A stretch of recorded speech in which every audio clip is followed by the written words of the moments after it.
तो बच्चों, आज के इस नए वीडियो में आप सभी का स्वागत है। पीछे आपने देखा एक समान वैद्युत द्विध्रुव की अक्षीय और निरक्षीय स्थिति में विद्युत क्षेत्र की तीव्रता, ठीक है, ये व्यंजक प्राप्त किया था। आज हम आपको बताने जा रहे हैं एक समान बाह्य वैद्युत क्षेत्र में रखे वैद्युत द्विध्रुव पर लगने वाले बलों का आघूर्ण, ठीक है। तो सबसे पहले हम एक वैद्युत क्षेत्र यहां बना लेते हैं। ये एक समान वैद्युत क्षेत्र है ई, ठीक। ये बलेखाएं हैं, बलेखाएं इधर से इधर को जा रही हैं। इसका मतलब क्या है कि यहां कोई एक आवेश रहा होगा जिससे बलेखाएं निकल रही हैं, ठीक है, और इस साइड को ऐसे जा रही हैं। अब ये कैसा क्षेत्र है? एक समान वैद्युत क्षेत्र है। एक समान वैद्युत क्षेत्र की विशेषता क्या होती है, बताएंगे आप?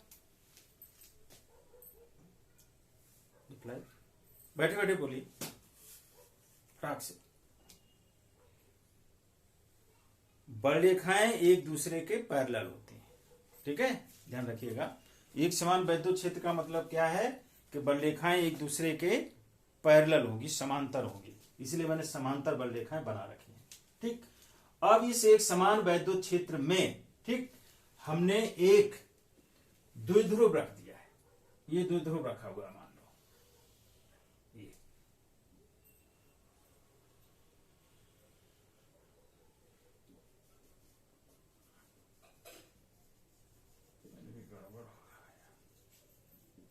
ये द्विध्रुव रखा हुआ है, ठीक। अब इस द्विध्रुव में इस साइड में यहां क्या होगा? माइनस क्यू आवेश होगा, माइनस क्यू आवेश है, और यहां क्या है? प्लस क्यू आवेश है, ठीक है। माइनस क्यू आवेश, प्लस क्यू आवेश, तो ये द्विध्रुव रखा हुआ। इसकी लंबाई कितनी है? 2l इसकी लंबाई हो गई, तो 2l यहां से लेकर के यहां तक, ये इसकी क्या हो गई? लंबाई हो गई, ठीक। अब देखो, Q आवेश इस द्विध्रुव के इस सिरे पर, मान लो ये पॉइंट A है और ये पॉइंट B है, ठीक है, B पॉइंट। तो द्विध्रुव के A पॉइंट पर प्लस Q चार्ज है और द्विध्रुव के B पॉइंट पर माइनस Q चार्ज है, ठीक। आपने पढ़ा है कि किसी वैद्युत क्षेत्र में जब किसी आवेश को रखा जाता है, क्या होता है? उस पर एक बल कार्य करेगा, ठीक है। तो इस प्लस क्यू चार्ज पर क्षेत्र की दिशा में एक बल कार्य करेगा। मैं आपको पहले ही बता चुका हूं कि ये बल रेखाएं ऐसे आ रही हैं, तो इसका मतलब यहां क्या रहा होगा? एक चार्ज रहा होगा, तब तो इधर से बल रेखाएं उधर जा रही हैं। अब अगर ये प्लस क्यू चार्ज है और प्लस क्यू चार्ज यहां रखा हुआ है, तो इन दोनों के मध्य कौन सा बल लगेगा? प्रतिकर्षण लगेगा। तो इस पर एक बल जो है इस डायरेक्शन में, in the direction of electric field intensity ई की दिशा में जो है इस प्लस क्यू चार्ज पर एक बल कार्य करेगा। अब बताइए, ये क्यू चार्ज जो है ई वैद्युत क्षेत्र में रखा हुआ है, ठीक। तो इस पर कितना बल लगेगा? क्यू चार्ज पर बल, तीव्रता E और Q में क्या रिलेशन है? सूत्र बताया गया था पीछे, F इक्वल टू, भूल गए, E इंटू क्यू। क्या होगा? E into Q, F equal to E into Q. ये मैंने पीछे आपको बताया है, आवेश, बल और वैद्युत क्षेत्र की तीव्रता में संबंध। हाँ, E इंटू क्यू। इतना बल जो है इस दिशा में लगेगा, F equal to E into Q. क्षेत्र की दिशा में, E की दिशा में इतना बल लगेगा, ठीक। अब हम इस चार्ज पे विचार करते हैं।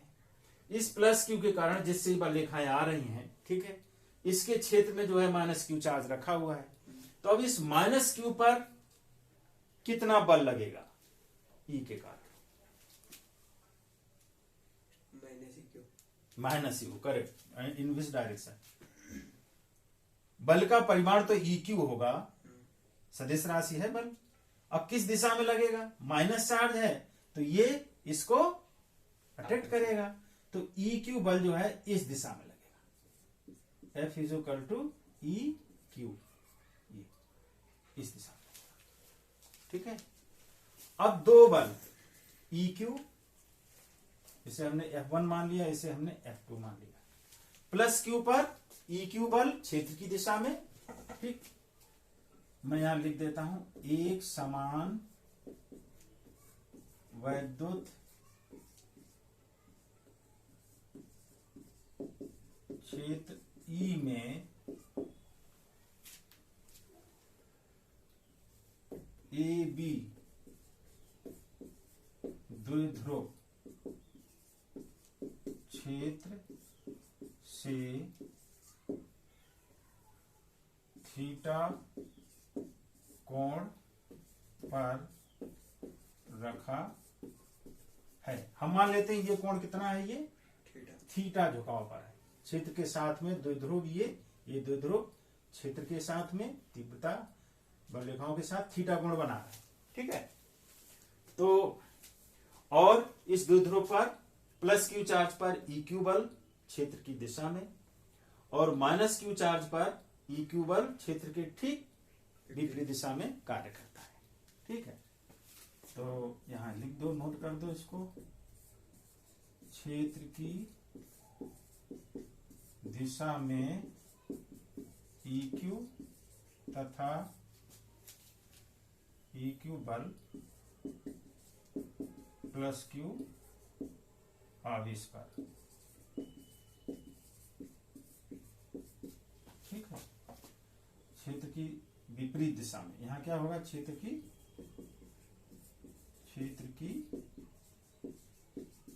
विपरीत दिशा में ई क्यू बल माइनस क्यू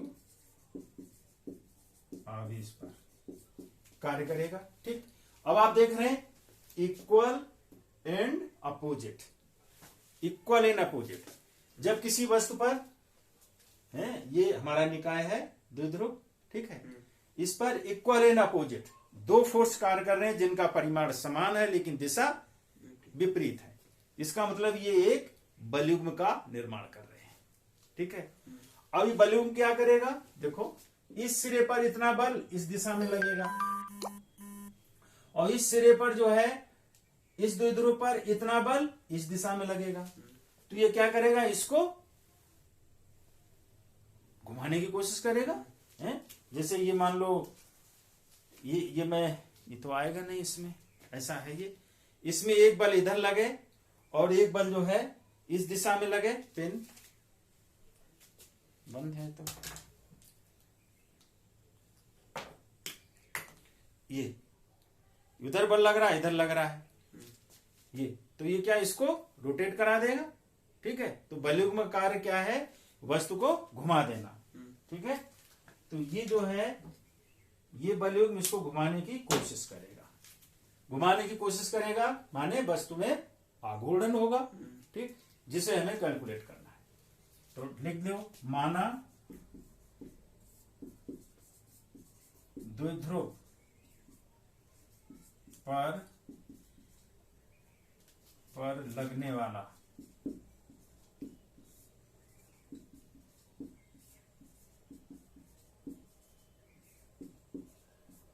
बलयुग्म आघूर्ण बराबर टाउ, इसे टाउ से रिप्रेजेंट करते हैं। ठीक है, तो ये बलयुग्म का आघूर्ण क्या हो जाएगा, बलयुग्म का आघूर्ण, बलयुग्म का आघूर्ण, इसका सूत्र क्या होता है, बल गुणा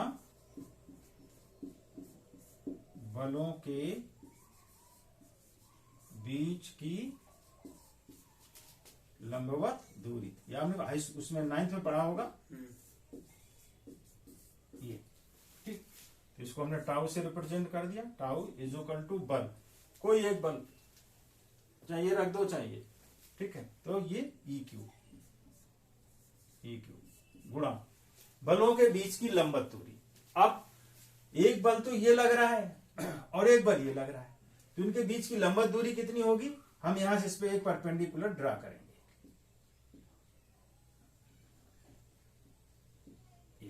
परपेंडिकुलर ड्रा किया, ठीक है।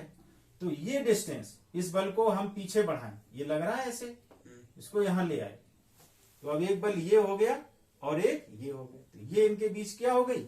लंबवत दूरी हो गई। ये डिस्टेंस, इसको ओ मान लेते हैं, ठीक। तो ए ओ, ये लंब ड्रा किया, ये हमारा बी ओ है, समकोण त्रिभुज बन गया, लंब है तो ये 90 अंश का कोण होगा। तो सब इसको हम निकाल लेते हैं। बलों के बीच की दूरी क्या होगी? ये ए ओ क्या होगी? ए ओ, ठीक है। तो इसको हम ऐसे लिख सकते हैं बराबर ई क्यू इंटू, अब जरा ये दूरी हम निकालते हैं, त्रिभुज ए ओ बी, त्रिभुज ए ओ बी से समकोण त्रिभुज है, ठीक। हमें ये क्या होगा? इस कोण के लिए ये भुजा क्या होगी? लंब होगी, कोण के सामने भुजा लंब कहलाती है, ये लंब है और ये कर्ण दिया गया है, तो इस कोण का मान हम ज्ञात करेंगे लंब और कर्ण के फॉर्म में, ठीक है। कौन सा फलन लगेगा ट्रिग्नोमेट्री का? साइन। तो sine is equal to sine theta is equal to लंब बटे कर्ण। लंब मीन्स ए ओ बटे कर्ण मीन्स ए बी, समझ रहे? तो ये हमारा हो जाएगा sine theta is equal to A O. A O तो हमें कैलकुलेट करना है, यहां सीधे ए ओ निकालो, यहां से ए ओ बराबर हो जाएगा A B sine theta. A B की वैल्यू कितनी है देखिए, ए बी माने लेंथ ऑफ डाइपोल, द्विध्रुव की लंबाई, twice L, right here, twice L sine theta. तो ये हमारा ए ओ का मान आ गया। ये वैल्यू हम यहां पर रख दें तो ये हो जाएगा ट्वाइस एल साइन थीटा। बोलो यहां तक कोई दिक्कत? क्लियर है? ठीक है। अच्छा, अब इस पे विचार कीजिए जरा, ये राशि क्या है? इतनी राशि, हाँ, द्विध्रुव आघूर्ण। इसको किससे रिप्रेजेंट करते हैं? Q into twice L is equal to P. ये हमने यहां पे यूज किया है, ठीक है। तो यहां इसकी जगह हम P रख दें तो ये हो जाएगा हमारा P E sine theta, tau is equal to P E sine theta. यही हमारा सूत्र है द्विध्रुव आघूर्ण, tau is equal to P E sine theta, ठीक। अब इसमें हम क्या करेंगे? Tau is equal to P E sine theta में इसका मात्रक ज्ञात कर सकते हैं, ठीक है। इसे सदिश रूप में लिख सकते हैं, इसकी जो है विशेष कंडीशन ज्ञात कर सकते हैं। जैसे इसको हम सदिश रूप में लिखें तो ऐसे लिखेंगे, सदिश रूप में इसे हम क्या लिख सकते हैं? टाउ, पता होना चाहिए कि बलों का आघूर्ण ये एक सदिश राशि है, ठीक है। तो टाउ सदिश बराबर पी ई साइन थीटा। जब इसे हम सदिश फॉर्म में कन्वर्ट करेंगे तो इसे हम लिख सकते हैं P क्रॉस E वेक्टर, यानी जो बलों का आघूर्ण टाउ है it is cross product of P and E, ठीक है। आप इसको खोलें, वही ए क्रॉस बी जो equal to A B sine theta and one unit vector, ठीक है। गणित में जैसे है P E और इनके बीच की साइन इंटू एक यूनिट वेक्टर आ जाएगा। आप इसे ऐसे भी लिख सकते हो बराबर P E sine theta into n unit vector, ऐसे भी लिख सकते हो, ठीक है। ये हमारा सूत्र वेक्टर फॉर्म में हो गया। अब इसकी डिफरेंट कंडीशंस हैं, ठीक। डिफरेंट कंडीशंस क्या हैं? जैसे इसको हम साफ कर दें इधर। पहला, जब theta is equal to 0, theta is equal to 0, यानी हमारा जो डाइपोल है ये इस कंडीशन में रखा हुआ है, ठीक है। क्षेत्र की दिशा में रखा हुआ है, तो क्षेत्र की दिशा में रखा होगा तो टाउ बराबर क्या हो जाएगा, P E sine zero, sine zero की वैल्यू ये जीरो हो जाएगा। ठीक है, ये मिनिमम वैल्यू हमारी कहलाएगी, मिनिमम। ठीक है, टाउ मिनिमम। ठीक है, दूसरी कंडीशन हमारी है जब theta is equal to 90 degree, ठीक, या π/2 रेडियन। ठीक है, 90 अंश या π/2 रेडियन। ये कंडीशन क्या होगी कि हमारा द्विध्रुव ये क्षेत्र के साथ में इस कंडीशन में है, यानी ये कोण कितना होगा 90 डिग्री, यानी ठीक just perpendicular to the direction of electric field intensity. ठीक, in this condition tau is equal to P E sine 90। Now what is value of sine 90? 1। So this is maximum value. ठीक है, tau maximum is equal to P E sine 90 1, तो P E रह जाएगा, ये इसकी maximum value कहलाएगी।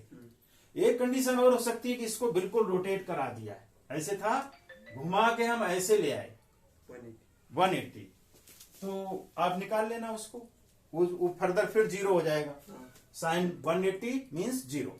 ठीक है, फिर वैल्यू जीरो हो जाएगी। तो this is all about dipole moment.